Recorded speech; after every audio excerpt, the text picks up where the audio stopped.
Адамның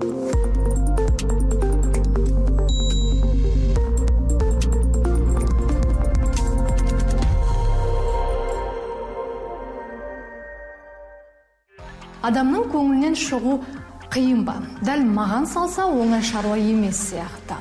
Кейде кісінің кілті аспанда екеніне шынымен де көзім жетеді. Алысқа бармай-ақ қояйық. Үйдегі бала шағамен туыс-туғанның көңілінен бірде шығып, бірде шыға алмай қаласың. Ал кейбіреулердің мүлде бөтен адамның ішіндегісін қалай оқып қоятынына таңым бар.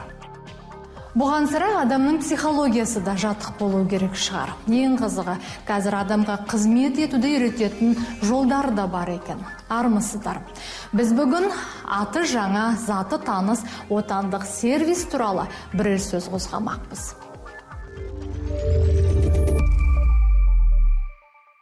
Қазір бізде қаланыр-даланырдан бастайтын бізде алдар көсе. Мен алдарымды ұмытпа. Мына жақта Қожанасырдың рөлін Қасым сен ойнайсың, Бауырсақ Мадияр сен ойнайсың. Жаңа жылдық абыр-сабыр. Бұл мерекеге әбден үйреніп қалғанымыз соншалық балаша ғажаптарды күтеміз. Білеміз, ертегідегі қиялдар орындалатындай табиғатта, айналада ештеңе болып жатқан жоқ. Әйтеуір қыбыр-қыбыр. Балаларға қызықты болсын деген ниетпен, мысалға, егер көбінесе Қожанасыр секілді мысалға персонаж, былай қарасаңыз, беті ашық, осындай шапан мен атаның персонажына ұқсайды, ондай болмас үшін біз алдар көсені жаңағы өзінің мультфильмдегідей қылып сомдап жасағанбыз. Бауырсақтың өзінде дәл балаларға ұнайтындай, мысалға, бізде миньон сары болса, тартымды кәдімгі балаларға ұнайтындай, бауырсақты да солай келтіргенбіз. Мәдина Баймендинаның той орталығы 6 жылдан бері жұмыс істеп келе жатыр. Мамандығы филолог, әртістік қабілеті де жоқ емес, нарықтағы сұранысты көргеннен соң үлкенге де кішіге де қызықты ұйымдастырып беретін орталық ашқан екен. Ұлттық дүниеге екпін жасауды жөн көрді. Биылда біз қазақшаландырып, қазақша, барлық орысша әндерді қазақшаға аударып, қазақша бағдарлама жасадық.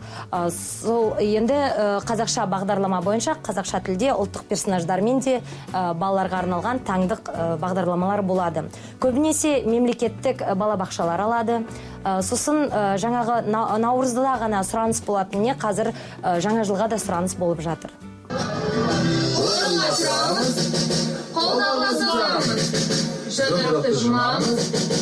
Той орталығының басшысы сұраныс көп екенін айтты. Әрине мезгіліне қарай толқын сияқты болып келіп отырады.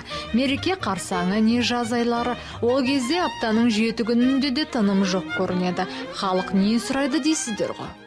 Біздің орталығымызда 5-6 бөлімше бойынша жұмыс істейміз. Ол жаңағы залды безендіру болады, және кішкентай балалардың мерекелерін ұйымдастыру, сонымен қатар үйлену той, қыз ұзату мерекелерін ұйымдастыру, балалардың жаңағы той басталмас бұрын шығуын ұйымдастыру, ол жаңағы шаңырақ, немесе тақпен көтеріп шығарып жатады, гүлмен шығарып жатады, сондай және театрлық қойылымдар салт-дәстүр.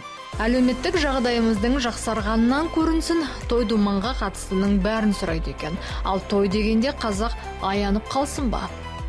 Тойларыңыз той қаласын ағайын.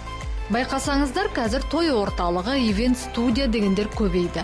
Қалыңдық не күйеу жігіттің киімнен бастап, асабаңыз кім болатыны, өнерпаздарыңыз қандай өлең айтатына дейін ұйымдастырып береді. Батыстан келген мәдениет болса керек, тездетіп оны өз қалауымызға икемдеп алдық.